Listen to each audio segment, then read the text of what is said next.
The man known to history as Georgy Zhukov was born on the 1st of December 1896 in the village of Strelkovka in Kaluga province, around 80 miles to the southwest of Moscow, in what was then the Russian Empire. His father, Konstantin, was a widowed cobbler who married his second wife, Ustinya, at the age of 41 in 1892. The 26-year-old Ustinya was a peasant laborer who was a widow herself when she married Konstantin. The couple's first child, a daughter named Maria, was born in 1894, followed by Georgy 2 years later. A younger brother, Alexei, was born in 1902, but died within a year. At the time of Georgy's birth, the vast Russian Empire stretched from Poland to Vladivostok on the Pacific coast, and from the shores of the Arctic Ocean to the mountains of Central Asia, with a total population of some 140 million people. Georgy's native Kaluga province was in Russia's industrial heartland, and the nearby town was named Ugodsky Zavod, after the ironworks on the banks of the river Ugodka. Since 1996, the centenary of Georgy Zhukov's birth, the town has been known as Zhukov, after its most famous son. Russia was undergoing rapid industrial development at the turn of the 20th century, which was accompanied by an expansion of primary education. Unlike most peasant children, who were only at school for 2 years, Georgy received 3 years of primary education, which he started in 1903 at the age of 7. After completing his studies in the summer of 1908, Georgy was sent to Moscow as an apprentice to his maternal uncle Mikhail, who worked as a furrier in the center of the city not far from Red Square. While working 12 hours each day, Georgy continued his education at night school. Georgy was a keen reader and in his spare time studied the Russian language, mathematics, geography, and the sciences, along with his cousin Alexander, Mikhail's son. After Alexander was sent to Germany to learn German, he taught Georgy the language during his trips home to Moscow. By the summer of 1914, the 17-year-old Georgy Zhukov had completed his apprenticeship as a furrier. The outbreak of the First World War in August 1914 pitched the Allied powers of France, Russia, and Great Britain against the Central Powers of Germany and Austria-Hungary, who were joined a little later by the Ottoman Empire, which ruled over Turkey and the Middle East. In the summer of 1915, Zhukov was conscripted into the 5th Reserve Cavalry Regiment and went to Ukraine to join the 10th Cavalry Division in Kharkiv. Following training courses for a cavalryman and a non-commissioned officer, Zhukov was posted to the river Dniester in Moldova in August 1916. Not long after, he used his German language skills to capture a German officer and won the St. George's Cross 4th class. In October, he was knocked off his horse by an enemy shell while on reconnaissance, for which he received the St. George's Cross 3rd class. After a hospital stay in Kharkiv, he returned to his original regiment at the end of the year. From his camp in Ukraine, Zhukov received news that Tsar Nicholas II had abdicated his throne in March 1917 after mass demonstrations on the streets of the imperial capital of Petrograd, formerly St. Petersburg. The Tsarist government had struggled to manage the war effort. The economy was in crisis and there was a shortage of food in the cities. While the liberal provisional government had official authority, actual power was exercised by the Socialist Petrograd Soviet of Workers and Soldiers Deputies and a countrywide network of Soviets or councils, in which workers and soldiers could have their say in decision-making. By July, the Bolshevik faction, led by Vladimir Lenin, gained popularity as the only political group to demand an immediate end to the war. In November, Lenin and the Bolsheviks seized power in Petrograd on behalf of the Soviets. Zhukov had been a member of his regimental Soviet, but his own unit was disbanded and he returned to Strelkovka by the end of the year. In March 1918, Lenin signed the Treaty of Brest-Litovsk with the Central Powers, making large territorial concessions which increased German control of Central and Eastern Europe. This encouraged opponents of the Bolsheviks to take up arms. and Lenin authorized the establishment of a professional military force, the Red Army, to defend the revolution. Under the political leadership of Leon Trotsky, the People's Commissar for Military Affairs, former officers and NCOs of the Imperial Army were invited to join the ranks of the Red Army, and in October 1918, Zhukov joined the 4th Regiment of the 1st Moscow Cavalry Division. In March 1919, he became a candidate member of the Bolshevik Party, which had been officially renamed the Communist Party in 1918, and a full member in May 1920. In June 1919, Zhukov saw action against Admiral Alexander Kolchak's army, advancing on European Russia from Siberia, but by September he was at Tsaritsyn on the Volga River in southern Russia, where he was injured by a grenade. He returned to duty in January 1920 and was assigned to the 3rd Reserve Cavalry Division, but in March he was sent to Ryazan, southeast of Moscow, where he trained as a cavalry officer. He achieved good grades in all subjects and helped to train other cadets before graduating from the course in August. He was assigned to the 2nd Moscow Rifle Brigade, which consisted of 2 infantry regiments and 1 cavalry regiment. After seeing action in southern Russia against the anti-Bolshevik army of Baron Pyotr Wrangel, in October 1920, Zhukov transferred to Voronezh province to suppress a peasant uprising known as the Tambov Rebellion, during which was promoted to squadron commander and was awarded the Order of the Red Banner. One of his comrades in arms in the suppression of the rebellion was Alexandra Zhukova, who soon became his first wife. Zhukov remained in the ranks of the Red Army after the end of the Civil War in 1921. In 1922, Lenin proclaimed the establishment of the Union of Soviet Socialist Republics, or the Soviet Union, which brought together the Soviet republics in Russia, Ukraine, and the Caucasus, in what was nominally a union of equals, but in practice dominated by Soviet Russia and its leaders in Moscow. Lenin had suffered a serious stroke that year and died in January 1924.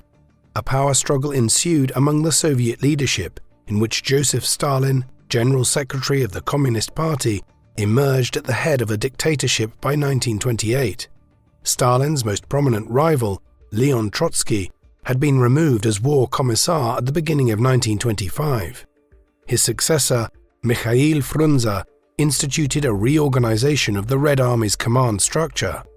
During the Civil War, the Red Army had a dual command structure under which political commissars attached to each unit could veto decisions made by army commanders. Frunze abolished the political commissar's veto in favor of a single military command, strengthening discipline in the army. Though Frunze died in the October of 1925 from complications following a surgery, he left behind a legacy of professionalism and discipline amongst Red Army officers. The Bolsheviks had abolished military ranks in the Red Army, but Zhukov's responsibilities rapidly increased in the early 1920s, and by July 1923, he was commander of the 39th Cavalry Regiment in the 7th Cavalry Division, and soon received praise for instilling discipline and order among the ranks. In October 1924, Zhukov was sent to the Higher Cavalry School in Leningrad, which had been Petrograd prior to Lenin's death. Zhukov's classmates included Konstantin Rokossovsky, a former Tsarist officer from Warsaw who enjoyed a reputation as a talented cavalry commander, and Ivan Bagramian, an Armenian who fought for the Tsar in the First World War before becoming an officer in the army of the Republic of Armenia, which was absorbed by the Red Army during the Russian Civil War. Both men played an important role in Zhukov's military career, and they recognized him as the most diligent and talented student in the class. The course ended in the summer of 1925 with a forced march from Leningrad to the river Volkhov and a swim across the river on horseback. At the end of the course, Zhukov and 2 colleagues from the 39th Regiment decided they would ride all the way to their division in Minsk on horseback, covering almost 1,000 kilometers in 7 days. In late 1928, Zhukov became a father when Alexandra gave birth to a daughter named Era, and the couple would have another daughter named Ella in 1937. In 1923, Zhukov had recommenced a liaison with Maria Volkova, whom he had first met in late 1919 while recovering from his wound, and in June 1929, Maria gave birth to an illegitimate daughter named Margarita. At the end of 1929, Zhukov went to the Frunze Military Academy in Moscow, studying the theory and practice of modern combined arms warfare, bringing together tanks, artillery, aircraft and motorized infantry. By the early 1930s, the Red Army had developed a doctrine of deep battle, under which a heavy assault column would break through the enemy defenses and encircle it from the rear. These theories were developed by Assistant War Commissar Mikhail Tukhachevsky, whom Zhukov held in high regard, but whom Stalin considered a leadership rival. After graduating from the Frunze Academy, in May 1930, Zhukov was promoted to command the 2nd Cavalry Brigade in the 7th Division, where his old classmate Rokossovsky was now commander. In February 1931, Zhukov went to Moscow to serve as a cavalry inspector, reporting to Semyon Budyonny, a legendary cavalry commander from the Civil War. Budyonny praised Zhukov's leadership abilities, but added that he could be unnecessarily harsh and rude in his disciplinary methods. After 2 years at the inspectorate, in March 1933, Zhukov took command of the 4th Cavalry Division, made up of 4 cavalry regiments, a mounted artillery regiment, and a mechanized regiment. From its base at Slutsk in the Belarusian military district, Zhukov restored discipline and morale in his division and was awarded his first of 6 Orders of Lenin in 1935. Zhukov's 4-year stint as a divisional commander coincided with a massive investment program in the Soviet military. By the end of the decade, defense spending increased to 25% of the state budget, and the army's manpower increased from 1 million to 4 million. In 1935, the Soviet army reintroduced military ranks up to colonel and created the new title of Marshal of the Soviet Union. The 5 men awarded to the accolade included Stalin's close associates Kliment Voroshilov and Semyon Budyonny, as well as the politically suspect Tukhachevsky. Less than 2 years later, in May 1937, Stalin initiated a purge of the Red Army's leadership, during which Tukhachevsky and 2 of his fellow marshals were arrested and executed. The dual command system was reintroduced to assert political control over the army, and more than 34,000 officers were dismissed. Most of them were shot or died in prison. The expansion of the Soviet army and the purge of the Soviet officer corps allowed the likes of Zhukov, who kept his head down and raised few objections to the arrests and denunciations taking place around him, to rapidly rise through the ranks. In July 1937, he was given command of the 3rd Cavalry Corps, and in under a year he was named deputy commander of the Belarusian military district in June 1938. The increase in Soviet defense spending during the 1930s was in response to the threat of war from Japan in the east and Germany in the west. In 1931, Japan's invasion of the Chinese province of Manchuria on the Soviet border led to fears that Japan might expand into Siberia.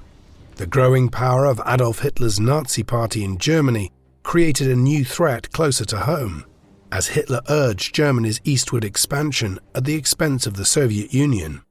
In November 1936, Germany and Japan signed an anti-Comintern pact aimed at the Communist International, the global revolutionary movement founded by the Bolsheviks in 1919, but in effect directed at the Soviet Union. When Japan invaded northern China in 1937, Stalin provided military aid to the Chinese nationalist government. Sino-Japanese relations were further complicated by the Communist People's Republic of Mongolia, established in 1924 with Soviet backing. A series of border disputes between Mongolia and the Japanese puppet state of Manchukuo escalated over the decade, leading to skirmishes at the Kalke River, better known by its Mongolian name of Khalkhin Gol, in 1939. In May, the 42-year-old Zhukov was sent to Khalkhin Gol to report on the 57th Special Corps deployed in the area. By the time of his mission to Mongolia, Zhukov had served in the military for 23 years, more than half his life. He had fought in the First World War and the Russian Civil War as a cavalryman and took a close interest in the development of mechanized warfare. He was recognized as a hard-working officer and stern disciplinarian, and not only survived but thrived during the Great Purge. Within days of his arrival at Khalkhin Gol, Zhukov carried out an inspection and sent a critical report to Moscow, following which he was appointed commander of the 57th Corps on the 12th of June. On the 19th of July, the 57th was reorganized into the 1st Army Group, allowing Zhukov to report directly to Moscow. After suffering thousands of casualties fighting to defend the Soviet positions on the east bank of the river in July, Zhukov requested significant reinforcements for an offensive in August. By the middle of August, Zhukov had more than 60,000 men, over 500 artillery pieces, 900 tanks and armored vehicles, and 500 planes. The opposing Japanese army had a similar amount of artillery and aircraft, but fewer than 100 tanks. The Japanese position running north to south was separated by the Khalasty Gol, a small tributary of the Khalkhin Gol, running past the village of Nomonhan. Zhukov planned to put the deep battle doctrine into practice by dividing his army into 3 groups. The central group, consisting mainly of infantry, would launch a frontal assault on the Japanese positions, while the northern group would sweep around the Japanese right flank to the north of Khalasty Gol. In the meantime, the southern group on Zhukov's right would cross Khalkhin Gol towards Nomonhan, encircling the Japanese south of the Khalasty before linking up with the other 2 groups to trap the entire Japanese army. After being informed by his intelligence operatives that many Japanese officers had taken Sunday leave, Zhukov's attack began on the morning of Sunday the 20th of August 1939. While Soviet bombers and artillery bombarded the Japanese positions, the tanks swiftly swept around the flanks, inflicting the majority of Japanese casualties sustained during the battle. After defeating a Japanese counterattack to break out of the Soviet encirclement with his reserves, Zhukov declared victory on the 27th of August, and the final pockets of resistance were eliminated by the 31st. For winning the Red Army's first victory after the Civil War, Zhukov was made Hero of the Soviet Union, the highest accolade of the Soviet state. While Zhukov was defeating the Japanese at Khalkhin Gol, Nazi Germany and the Soviet Union unexpectedly signed a non-aggression pact on the 23rd of August 1939. Stalin had attempted to negotiate an anti-German alliance with Britain and France, but the talks broke down as a result of mutual suspicions.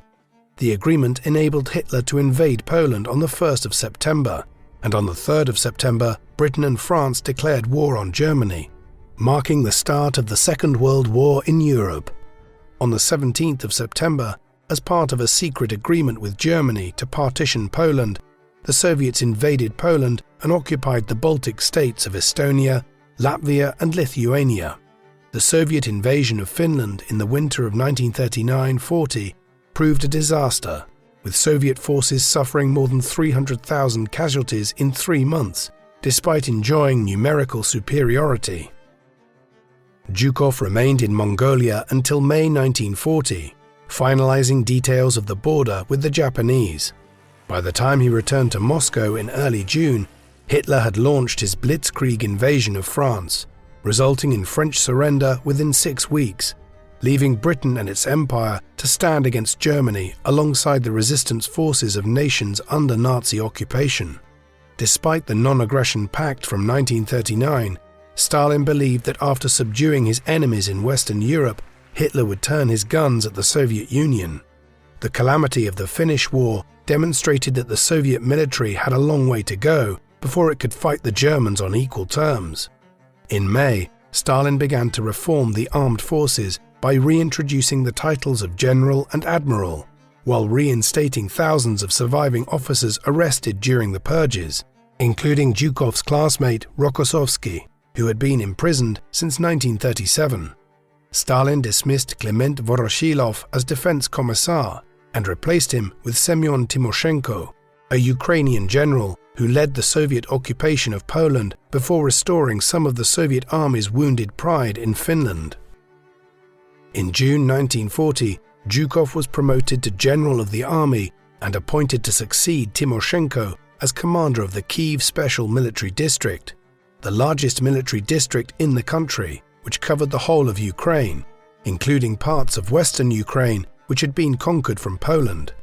Zhukov's reputation as an effective military instructor and disciplinarian came in handy as the Soviet troops suffered from poor morale and a shortage of supplies. Within a month of his appointment, Zhukov led an operation to occupy Bessarabia and northern Bukovina from Romania, leading to the formation of the Moldavian Soviet Socialist Republic in August. Zhukov's military activities in Ukraine put him in close contact with Nikita Khrushchev, the first secretary of the Ukrainian Communist Party, with whom he would cross paths many times later. Zhukov's Kiev military district was one of 3 military districts on the western border of the Soviet Union, and would therefore be vulnerable to a German invasion. Accordingly, Zhukov was expected to carry out the Soviet Army's plans in the event of an invasion.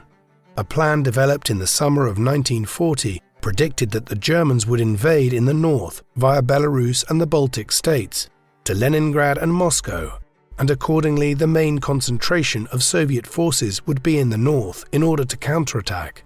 By October, the Soviet leadership came to believe that an invasion would come in the south in order to target the industrial clusters in Ukraine and southern Russia. Officials argued the bulk of the Soviet forces would be concentrated in Zhukov's sector in Ukraine. In December 1940, Zhukov presented a paper under the title "The Character of Contemporary Offensive Operations" at a conference of senior military leaders in Moscow. Drawing on the examples of Khalkhin Gol and the German Blitzkrieg in Poland and France, Zhukov placed emphasis on coordination of combined arms tactics involving tanks, infantry, artillery, and aircraft, with the view of penetrating deep into the enemy lines by pinning down the enemy in the center and deploying strong mobile columns along the flanks. Timoshenko endorsed Zhukov's arguments and added that defense could only be effective by preparing several defense zones. At the beginning of January, immediately following the conference, Zhukov participated in several war games against General Dmitry Pavlov.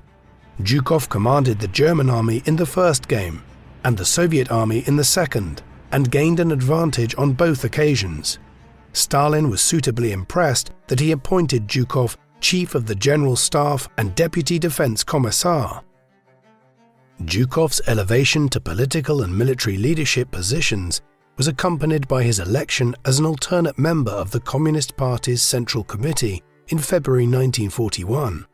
Although the Germans and the Soviets had developed close economic and military ties since August 1939, Stalin felt uneasy about German dominance over Western and Central Europe after the fall of France in July 1940, while Hitler refused to entertain the extension of Soviet influence in the Balkans. By December 1940, Hitler decided to invade the Soviet Union the following summer. In the spring of 1941, Soviet military intelligence indicated that the Germans were shifting their military strength eastwards. Though Stalin continued to believe that an invasion was not yet likely and that British agents were attempting to provoke him into fighting Hitler, Zhukov was involved in the continued development of war plans in the event of a German invasion. A mobilization plan presented in February 1941 envisaged an increase in the army's strength to 8 million men and 300 divisions. In May 1941, a revised version of the war plan was prepared by Deputy Chief of Operations General Alexander Vasilevsky and signed off by Timoshenko and Zhukov. While the plan reiterated the expectation of a German attack in the south, followed by a Soviet counterattack, it proposed a preemptive strike while the Germans were still deploying. While some historians have cited the plan as evidence that Stalin was planning to attack Germany in 1941, Zhukov's biographer Geoffrey Roberts argues that there is no indication that Stalin had approved or even seen the plan, and the measures taken by the Soviet army during the first half of the year were not sufficient for a preemptive strike. By June, the risk of a German invasion was heightened, and on the 19th of June, Zhukov ordered Soviet commanders on the Western Front to move their forward command posts. While these orders were still being carried out, the German invasion of the Soviet Union, codenamed Operation Barbarossa, began on the 22nd of June 1941. The invasion force, numbering 3.5 million men, was formed of three army groups: Army Group North, targeting Leningrad; Army Group Center, targeting Moscow; and Army Group South, headed for Ukraine. The Germans hoped to repeat what they had done in Poland and France by breaking through the enemy line and encircling them from the rear. Although the Soviets had anticipated the main German attack to be the south, the bulk of the invasion force was directed at Leningrad and Moscow. Nevertheless, on the evening of the 22nd, Zhukov and Timoshenko issued orders for counteroffensives in Belarus and Ukraine. Zhukov personally supervised the counteroffensive in Ukraine, which temporarily held back the German attack, but General Pavlov's operations in Belarus enabled the Germans to attack his exposed flanks and encircle Minsk, capturing 400,000 Soviet prisoners in the process. While Stalin angrily berated Zhukov for failing to keep him informed of the military situation, General Pavlov was arrested for treason and executed within a month. On the 10th of July, Stalin took personal charge of the Soviet war effort by becoming Supreme Commander of the Soviet Armed Forces, head of the Defense Commissariat and chair of the Supreme Command Headquarters, or Stavka. In the meantime, Voroshilov, Timoshenko, and Budyonny were placed in charge of the Soviet forces in the northwest, west, and southwest respectively. During the first month of the war, Zhukov followed Soviet doctrine by issuing a series of orders for counterattacks, which gained little ground and sustained heavy casualties. Nevertheless, he retained his composure and on the 15th of July issued instructions on the front to reorganize the large unwieldy army and corps commands to enable commanders to respond more effectively and rapidly to changing situations. On the 30th of July, Stalin ordered Zhukov to command the reserve front and lead a counteroffensive against the German bulge or salient at Yelnya, near Smolensk. In his autobiography, Zhukov claimed that he had been removed by Stalin as Chief of Staff on the 29th, after the latter disagreed with Zhukov's proposal to withdraw from Kiev. Jeffrey Roberts argues that Zhukov had adopted this narrative to distance himself from the disaster befalling the southwestern front in Kiev. Stalin believed that the Soviet defeats at the beginning of the war were due to poor discipline in the army. On the 16th of August, he signed an order for Soviet troops not to retreat one step, with extreme repercussions for the so-called deserters and their families. The directive prevented Soviet troops from retreating in good order and exposed large army formations to encirclement. By mid-September, the Germans had encircled Kiev and inflicted more than 700,000 Soviet casualties.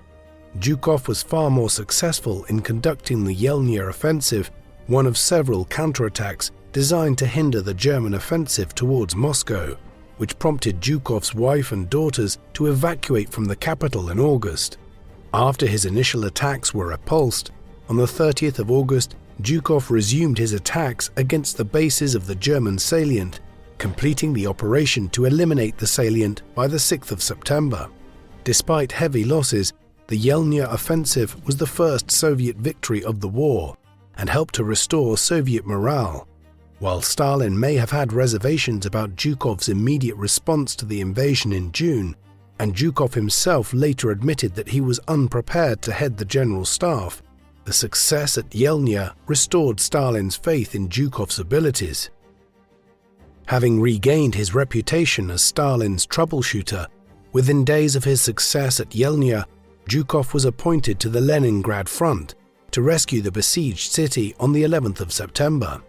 German Army Group North planned to seize Leningrad before linking up with Army Group Center to attack Moscow.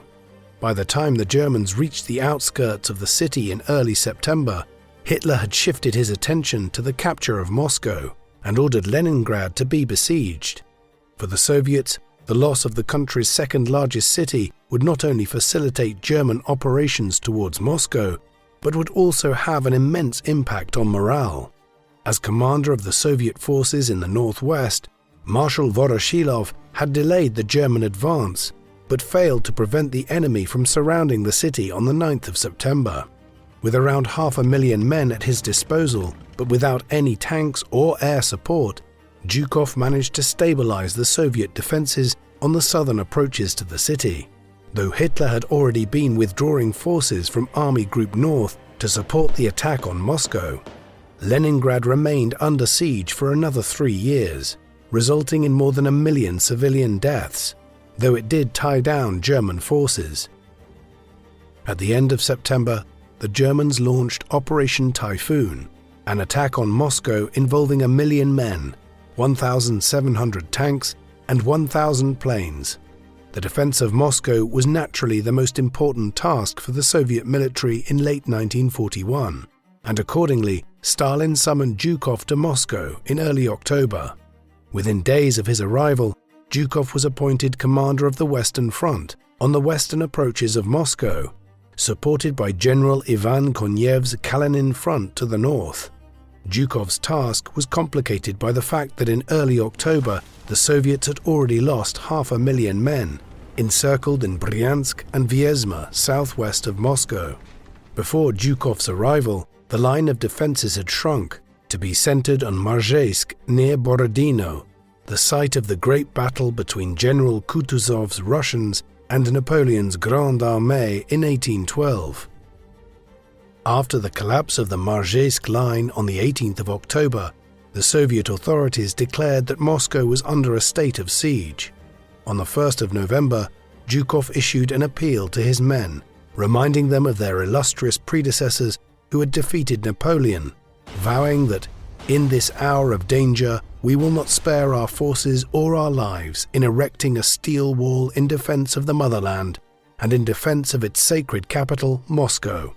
While Zhukov was forced to withdraw further towards Moscow, his constant counterattacks weakened the German offensive, enabling him to reinforce his armies.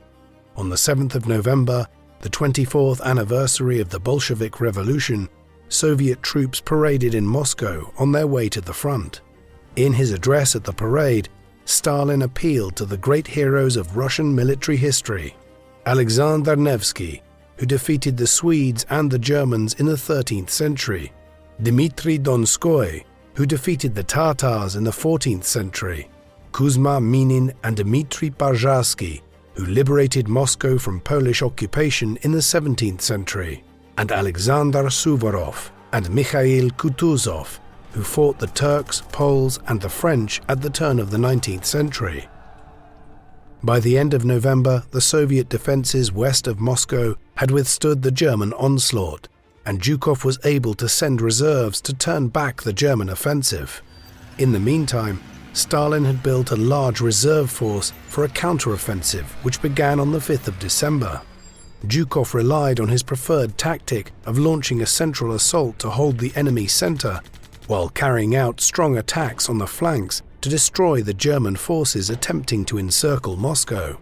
Almost 400,000 Soviet troops attacked 250,000 men of Army Group Center, and by the end of December, Zhukov's men had advanced over 100 miles.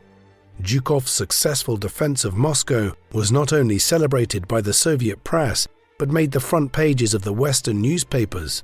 Stavka hoped to build on the successful counteroffensive by launching a more ambitious attack towards Vyazma and Rzhev to encircle and annihilate Army Group Center. Stalin believed that once the initial German attacks were defeated, they would have no remaining reserves, and in January 1942, the 700,000 men of the Western and Kalinin fronts were thrown forward. Contrary to Stalin's expectations, the Germans dug in and held firm, and the offensive was abandoned in April. In his memoirs, Zhukov admitted that he had underestimated the enemy's defenses.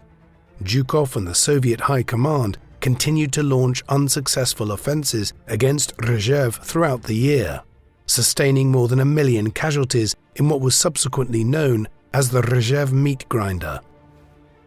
The Germans, by the spring of 1942, had lost over 1 million men, a third of their combat strength on the Eastern Front, without achieving their objectives of capturing Leningrad and Moscow. German strategic considerations were also influenced by the entry of the United States into the war in December of 1941, following the Japanese attack on Pearl Harbor, which was accompanied by a German declaration of war on the United States. Faced with the prospect of the Soviets receiving American military and economic aid, Hitler decided to concentrate on southern Russia and capture the oil fields of the Caucasus. In May 1942, a major Soviet counteroffensive led by Timoshenko against Kharkov was defeated with a loss of almost 300,000 men. The Soviet defeat in Ukraine ensured that the German offensive encountered less resistance, and by the end of August, the Germans had reached Stalingrad, the city on the banks of the Volga, which Zhukov had known as Tsaritsyn prior to its renaming in 1925. The Red Army had lost over 600,000 men, 7,000 tanks, and 400 aircraft in July and August.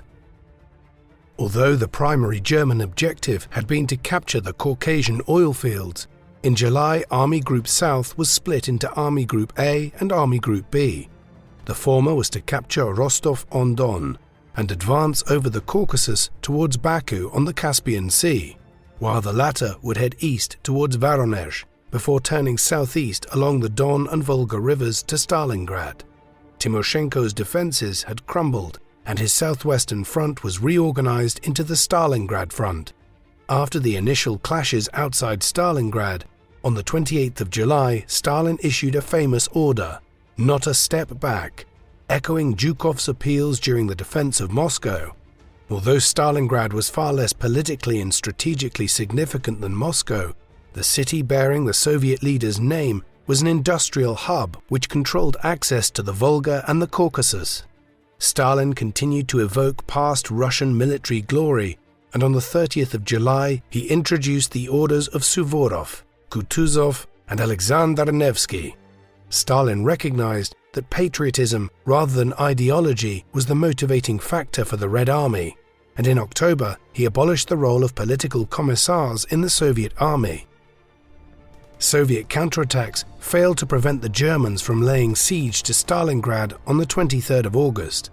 On the 26th of August, Stalin appointed Zhukov Deputy Supreme Commander and sent him to Stalingrad as the Stavka's representative. The battle for the city involved the German 6th Army under General Friedrich von Paulus and the Soviet 62nd Army commanded by General Vasily Zhukov. Zhukov was under the direct command of General Andrei Yeryomenko, the commander of the Stalingrad front, which also included several army formations supporting Zhukov's flanks. Though the Germans made steady progress on the west bank of the Volga, Zhukov continued to receive reinforcements from the east bank.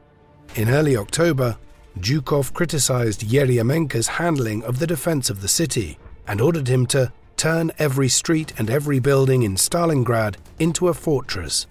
After 3 months of heavy fighting through the streets of the city, the Germans were in control of 90% of Stalingrad, with the remaining Soviet resistance confined to the slopes of the Mamayev Kurgan, a hill overlooking the center of the city, and a narrow strip among the factories on the west bank of the Volga.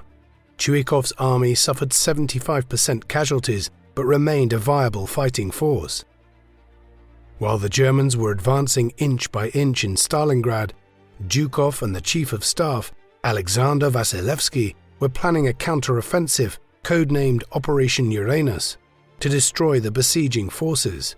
At the same time, Zhukov worked on Operation Mars, yet another attempt to destroy Army Group Center in Rzhev. While Mars failed to achieve its desired objectives, Uranus proved far more successful. Launched on the 19th of November 1942, Operation Uranus involved the forces of 3 Soviet fronts: Yeremenko's Stalingrad front, Rokossovsky's Don front, and Nikolai Vatutin's southwestern front. Yeremenko would attack south of Stalingrad, while Rokossovsky would move in from the north. Vatutin would lead the main attack northwest of the city, and the 3 armies would all converge on Kalach in the enemy rear. Paulus was caught by surprise, and by the 23rd of November, almost 300,000 soldiers were caught in the Soviet trap, predominantly Germans, but also including a significant number of men from Hitler's Romanian, Italian and Hungarian allies. A German operation to rescue the Sixth Army was stopped by the Soviet forces, though it managed to disrupt Operation Saturn, launched on the 16th of December to recapture Rostov. In January 1943, Rokossovsky led an operation to tighten the ring around the enemy, and on the 2nd of February, 90,000 surviving Germans surrendered, including Paulus. Although the Soviets had sustained 2.5 million casualties during the campaign, the Red Army inflicted 1.5 million casualties on the Germans and pushed them back to where they had been in June 1942. By the time of the German surrender in Stalingrad, Zhukov had been back on the Leningrad front to oversee Operation Iskra, an attempt to break the siege of Leningrad.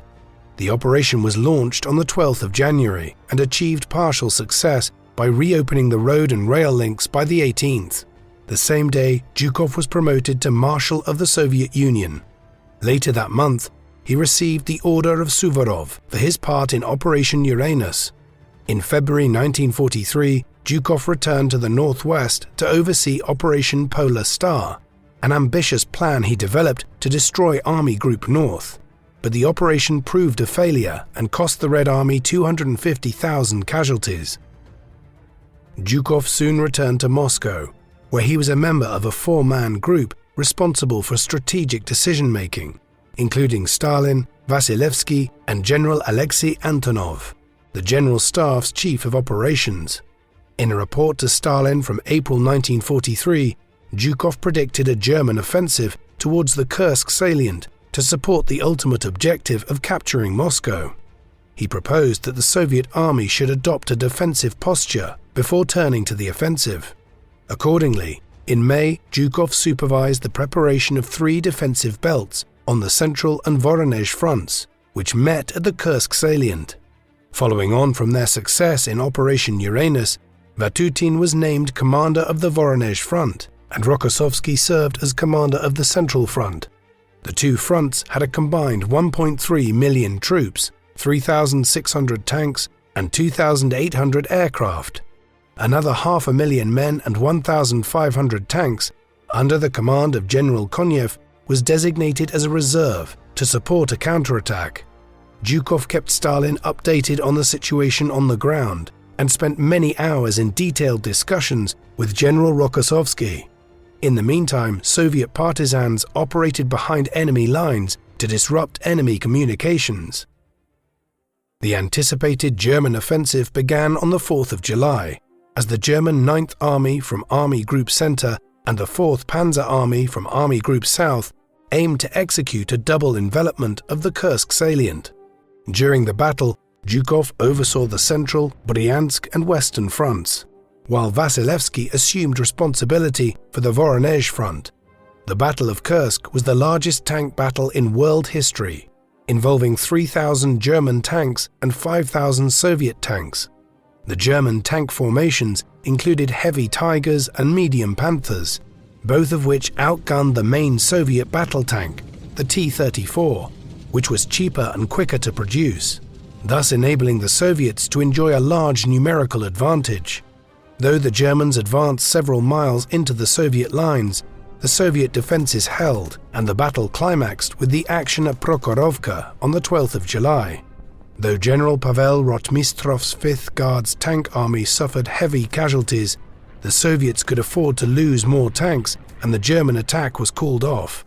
Following Zhukov's plans, the Soviets launched 2 offensive operations, both named after Russian generals of the late 18th century. Operation Kutuzov in the north was directed against Army Group Center in the Aril salient, and by the 5th of August, Aril was captured by the Soviets. Zhukov personally supervised Operation Rumyantsev in the south, which captured Belgorod on the 5th of August, and Kharkov on the 23rd. A third operation, named after Alexander Suvorov, recaptured Smolensk in September. The Soviet offensives following the Battle of Kursk paved the way for the reconquest of Ukraine. While Zhukov favored encirclement operations to eliminate large groups of enemy personnel, Stalin considered these operations risky and preferred to recapture as much territory as possible on a broad front. On the 26th of August, the Central, Steppe and Voronezh fronts, which had taken part in the Battle of Kursk, launched offensive operations aimed at Kiev and the eastern bank of the Dnieper River. As the Red Army advanced towards Ukraine and Belarus, the Voronezh Front was renamed the First Ukrainian Front, the Steppe Front as the Second Ukrainian Front, and the Central Front as the First Belarusian Front. As coordinator of the First and Second Ukrainian Fronts, Zhukov supervised the attack on Kiev on the 3rd of November, resulting in the recapture of the Ukrainian capital 3 days later, successfully meeting Stalin's desire to liberate the city before the 26th anniversary of the Bolshevik Revolution on the 7th of November. By the end of the year, the Red Army had pushed the Germans beyond the west bank of the Dnieper. The First and Second Ukrainian Fronts under Vatutin and Konev continued to advance in early 1944, before Vatutin was ambushed and shot by the nationalist Ukrainian insurgent army at the end of February. Zhukov succeeded the mortally wounded Vatutin as commander of the First Ukrainian Front, continuing the offensive to the river Dniestr to cut off Army Group South from Romania.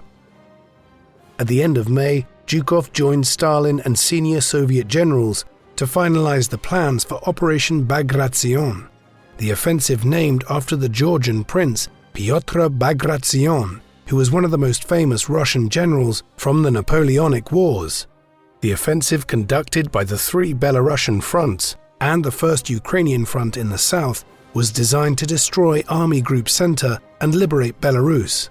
The operation was the largest Soviet offensive of the war, involving 2.4 million men, 36,000 artillery pieces, and over 5,000 tanks and aircraft, an overwhelming numerical superiority over the Germans.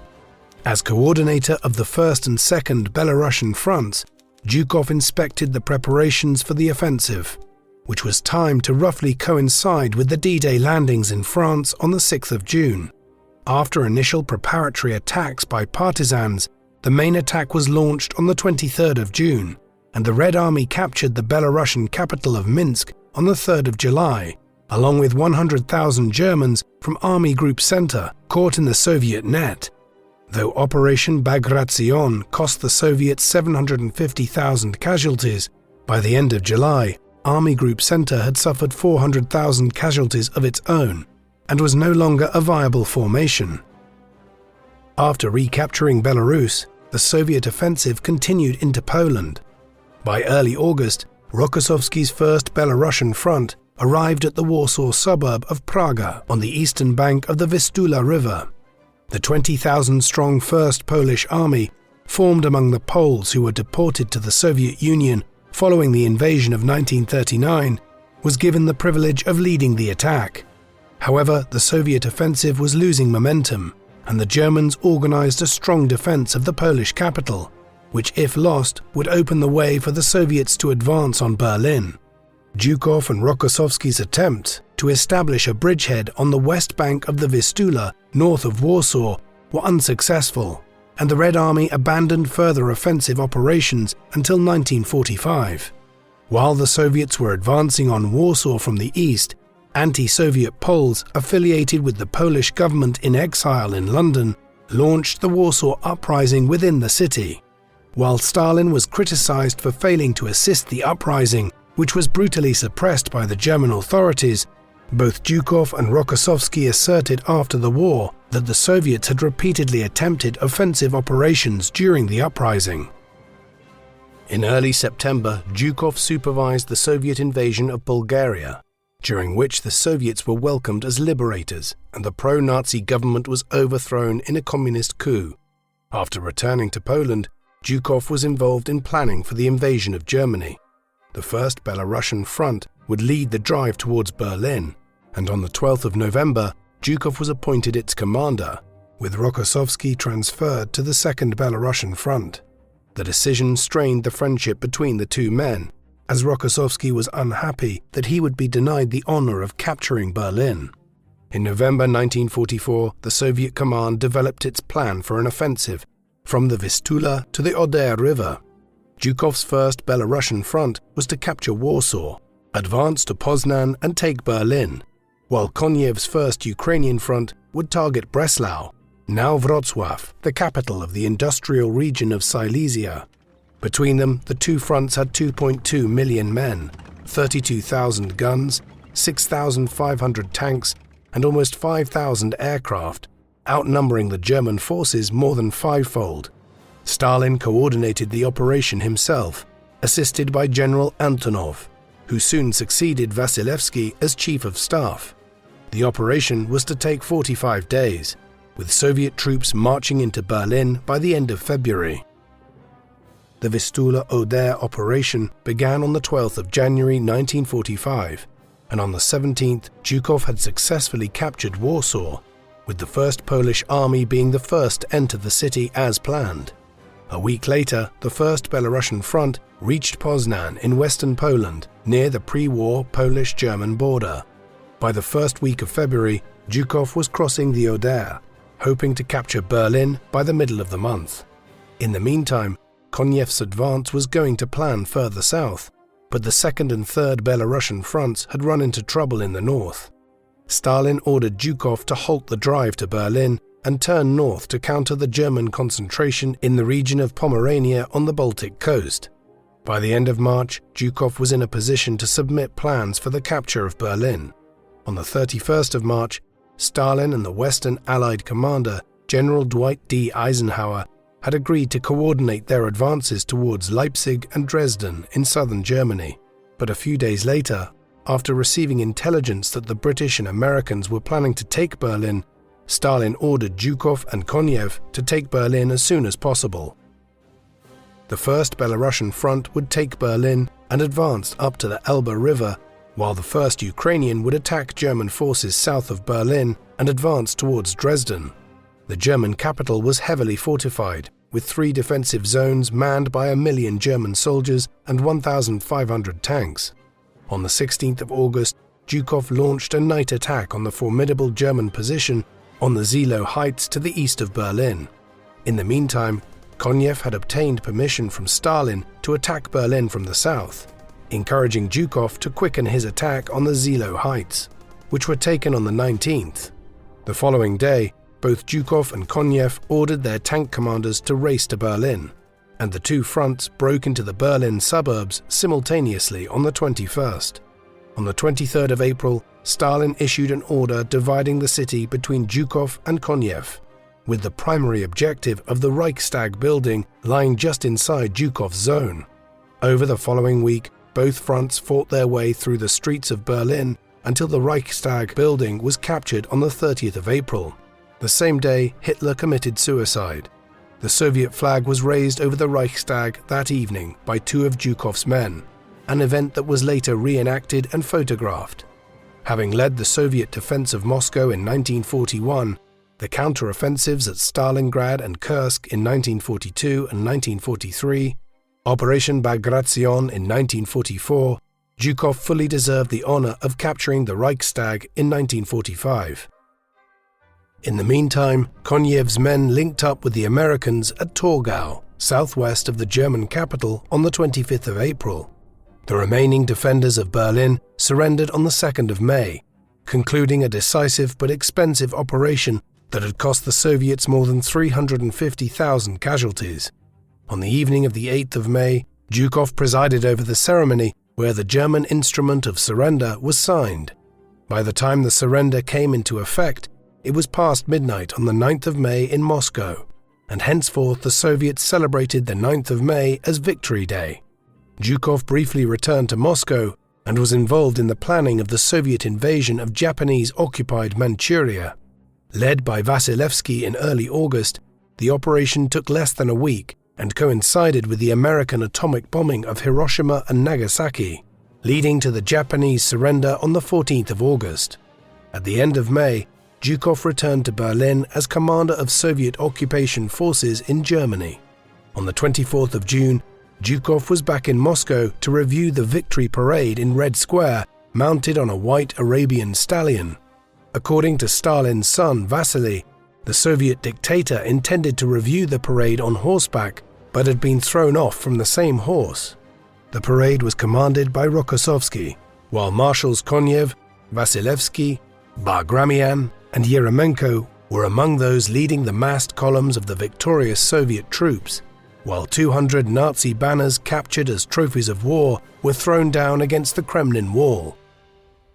After returning to Berlin, Zhukov was involved in the preparations for the Potsdam Conference in the summer of 1945. Zhukov showed British Prime Minister Winston Churchill and US President Harry Truman around the ruins of Berlin. Zhukov was not a delegate to the conference, but attended several meetings, and the three Allied leaders agreed that the country would be demilitarized, and after a suitable interval, the Allied occupation zones would give way to a unified German government. These aspirations would not be realized, as the wartime alliance soon broke down on ideological grounds, leading to the confrontation between Soviet-led communism and American-led capitalism in the Cold War. By 1948, the British, French, and American occupation zones were united into West Germany, while the Soviet occupation zone became East Germany. For the time being, in late 1945 and early 1946, Soviet-American relations remained harmonious, and Zhukov and Eisenhower developed a mutual respect for each other. In March 1946, Zhukov was recalled to Moscow to serve as Commander-in-Chief of Soviet ground forces. Shortly after his return, at the beginning of June, he was denounced by the Soviet political and military leadership for egoism and disrespect for his peers, for refusing to share credit for the Berlin operation and other Soviet victories. One of his chief detractors was Marshal Alexander Novikov, who blamed Zhukov for his dismissal as head of the Soviet Air Force a few months earlier. Accordingly, on the 9th of June, Zhukov was dismissed as Commander-in-Chief and posted to the Odessa military district. The campaign against Zhukov continued, and in February 1947 he was removed from the party's Central Committee. In January 1948, an investigation ordered by Lavrenti Beria, Stalin's secret police chief, uncovered a vast collection of valuable items including jewelry, furs, and paintings that had been taken from Germany. Though Zhukov pleaded that the items were not stolen and were given to him as gifts or paid for with his money, he was ordered to surrender the items to the state. On the 4th of February 1948, he was transferred to the remote Urals military district based in Sverdlovsk, now Ekaterinburg, and his name was written out of the histories of the war and excluded from the lists of marshals of the Soviet Union. Zhukov's fall from grace had a negative impact on his health, and he suffered a heart attack in 1948. In 1950, while in hospital in Sverdlovsk with heart problems, Zhukov fell in love with his attending doctor, the 24-year-old Galina Simonova. The relationship continued surreptitiously for a decade, hidden from Zhukov's wife Alexandra until 1957, when Galina gave birth to a daughter named Maria. In 1965, Zhukov would divorce Alexandra in order to marry Galina. By 1949, Zhukov began to be rehabilitated, and in October 1952, he attended the 19th Party Congress and returned as a candidate member of the Central Committee. On the 5th of March 1953, Stalin died at his dacha west of Moscow, and the new defense minister, Nikolai Bulganin, appointed Zhukov and Vasilevsky as his deputies. At the same time, Georgy Malyenkov became chairman of the Council of Ministers, or State Premier, while Nikita Khrushchev emerged as the leader of the party organization. The most active member of the Soviet leadership team after Stalin's death was Lavrenti Beria, who uncharacteristically began to release thousands of political prisoners from incarceration and spoke of improving relations with the capitalist West. Other Soviet leaders feared that these initiatives were part of an attempt by Beria to seize power, and Khrushchev, Malyenkov, and Bulganin plotted to eliminate Beria. On the 26th of June, Zhukov was urgently summoned to the Kremlin and instructed to arrest the secret police chief. While Zhukov admitted that he had little experience carrying out such an operation, he enthusiastically agreed to execute his orders. Within 2 hours, Zhukov and a small group of armed officers including the future Soviet leader Leonid Brezhnev, arrested Beria and sent him to prison. Following a show trial, Beria was executed in December. As Deputy Defense Minister, Zhukov supervised the development of Soviet nuclear capabilities and conducted exercises simulating nuclear warfare. Bulganin had been careful not to allow Zhukov any political authority, but in January 1955, Khrushchev secured Malienkov's dismissal as premier and appointed Bulganin in his place. On the 7th of February 1955, Zhukov was appointed Minister of Defense, and the following month Ivan Bagramian was appointed to serve as his deputy. In an interview to the American press on the same day, he proposed a ban on nuclear weapons and expressed his hope for peaceful relations with the United States. As defense minister, Zhukov presided over the demobilization of more than 2 million men from the Soviet army, as Khrushchev sought to de-escalate the Cold War. At the same time, Zhukov and Foreign Minister Vyacheslav Molotov established the Warsaw Pact, a collective security alliance bringing together the Soviet Union and 7 communist states in Eastern Europe. In July 1955, Zhukov accompanied Khrushchev, Molotov and Bulganin at the Geneva Conference, where he met Eisenhower, who had been President of the United States since 1953. Zhukov attempted to reassure the US President that the Soviet Union had no aggressive intentions and reiterated his desire for nuclear disarmament, though the West remained deeply skeptical. On the 25th of February 1956, following the end of the 20th Party Congress, Khrushchev delivered his secret speech, which criticized Stalin's cult of personality and his handling of the Second World War. He argued that Stalin had taken credit for victories in the war, which belonged to Soviet marshals and generals, including Zhukov. At the same conference, Zhukov had been elevated as a candidate member of the Presidium, the supreme decision-making body within the party, formerly known as the Politburo. Zhukov joined Khrushchev's denunciations of Stalin's treatment of the Red Army's officer corps during the Great Purge and Stalin's response to the invasion in June 1941. Under Zhukov's influence, Marshal Tukhachevsky was formally rehabilitated in January 1957, followed by General Pavlov, who had been scapegoated for the disaster of June 1941 in July. Although Zhukov did not have voting rights in the Presidium, his membership of the body allowed him to provide his input on political and military matters, and he played an important role in the Soviet response to the political crisis in Hungary in late October 1956. An anti-communist rebellion had broken out in Budapest, leading to the creation of a new government led by the communist reformer Imre Nagy. Zhukov hoped that Nagy would be able to stabilize the situation, but Nagy's decision to withdraw from the Warsaw Pact on the 1st of November prompted a forceful Soviet response.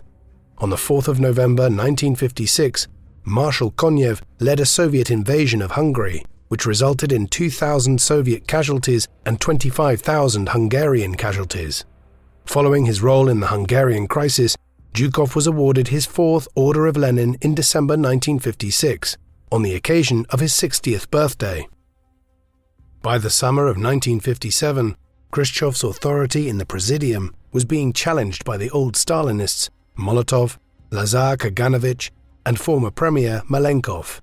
On the 18th of June, Khrushchev was criticized for his leadership by most of the Presidium members, and Anastas Mikoyan was the only full member of the body to come to the leader's defense.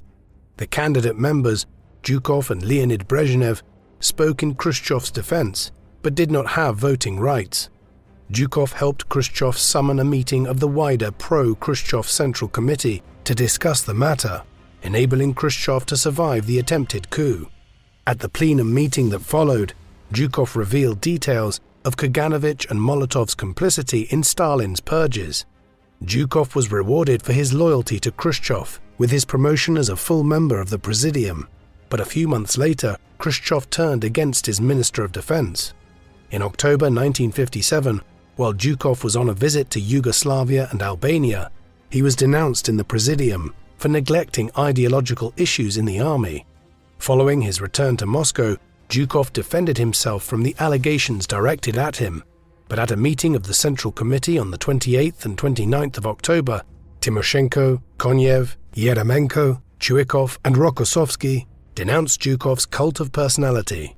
Zhukov was duly dismissed from the Presidium and the Defense Ministry, and his conduct during the war was once again criticized. Although Khrushchev had promised to give Zhukov new responsibilities, in February 1958 he was retired from the Soviet armed forces.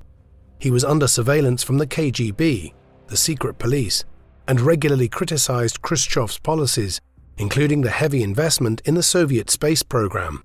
The KGB was particularly concerned about Zhukov's memoirs, which he had begun writing in the late 1950s, inspired by Winston Churchill's 6-volume history of the Second World War.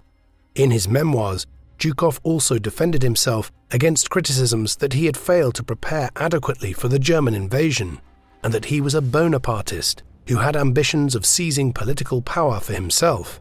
Zhukov knew that his memoirs would not be published while Khrushchev remained in power, but in October 1964, Khrushchev was ousted by Brezhnev. This paved the way for Zhukov's rehabilitation, and on the 8th of May 1965, the 20th anniversary of the defeat of Nazi Germany, Zhukov was invited to the Kremlin. His popularity with the people did not wane during the intervening years, and for the rest of his life he was bombarded with offers to give interviews and write for military journals. He was given access to Soviet military archives, and in the autumn of 1966 he delivered the 1,430-page manuscript of his memoirs.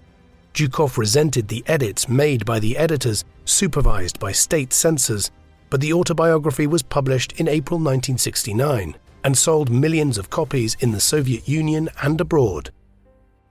During the final decade of his life, Zhukov basked in the glow of the Soviet general who defeated Hitler and captured Berlin, and he was awarded his 5th and 6th Orders of Lenin in December 1966 and December 1971, marking his 70th and 75th birthdays. This period was a turbulent time in Zhukov's family life, as his divorce of Alexandra in 1965 caused his daughters Era and Ella to cease contact with him. Though he managed to resume contact with his daughters in 1966, Alexandra died of a stroke in December 1967. The same month, Galina informed him that she was suffering from terminal cancer. Zhukov himself suffered a stroke in January 1968, which paralyzed his left side. He and Galina spent long periods away from each other, being treated in different hospitals, and he was unable to make it to Galina's bedside when she died in November 1973, aged 47. Zhukov outlived her by several months, dying on the 18th of June 1974 at the age of 79. His funeral was the largest Soviet state occasion since the death of Stalin 2 decades earlier, and on the 21st of July, his ashes were interred at the Kremlin Wall. Marshal Georgy Zhukov enjoys a reputation as the most famous Soviet general of the Second World War, and as one of the best Allied commanders during the war, and General Eisenhower argued that Zhukov deserved the credit for the defeat of the Nazis. Zhukov was awarded over 70 military medals and decorations, both Soviet and foreign, including the French Légion d'honneur, the American Legion of Merit, and the British Order of the Bath. Like many Soviet World War II commanders, Zhukov began his career in the Tsarist army as a cavalryman. After the Russian Civil War, he climbed up the ranks and survived the purges in the late 1930s to deputy district command. At Khelkin Gol, Zhukov won the Red Army's first victory since the Civil War, earning him widespread recognition and the key responsibilities of preparing for hostilities with Germany as head of the Kyiv military district and later chief of staff. Despite the disasters following the German invasion of June 1941, Zhukov retained Stalin's trust and successfully managed the defense of Leningrad and Moscow. Zhukov's counter-offensives demonstrated that the German war machine was not invincible, and as Stalin's deputy supreme commander, he played an instrumental role in planning the offensives that led to the encirclement of the German Sixth Army at Stalingrad in 1942, the partial lifting of the siege of Leningrad, and the Battle of Kursk in 1943, the destruction of Army Group Center during Operation Bagration in 1944, and the capture of Warsaw and Berlin in 1945. Despite this superlative war record, He was also responsible for the costly Soviet attacks against the Rzhev salient, and after the war, he was criticized for claiming too much credit for the great Soviet victories. Although Zhukov had no ambitions for political leadership, his popularity and prestige as the man who defeated Hitler's armies caused him to be sent away to distant commands by Stalin. His reputation recovered after Stalin's death, and he played a key role in bringing Khrushchev to power by arresting Beria, a scene played memorably by Jason Isaacs in the 2017 British comedy film The Death of Stalin. As defense minister, Zhukov supported Khrushchev's efforts to reduce the temperature of the Cold War and prevented Khrushchev from being ousted in June 1957, only to have the Soviet leader turn on him a few months later. Zhukov's reputation was restored for a second time under Brezhnev, and he ended his days as a celebrated war hero. What do you think of Georgy Zhukov?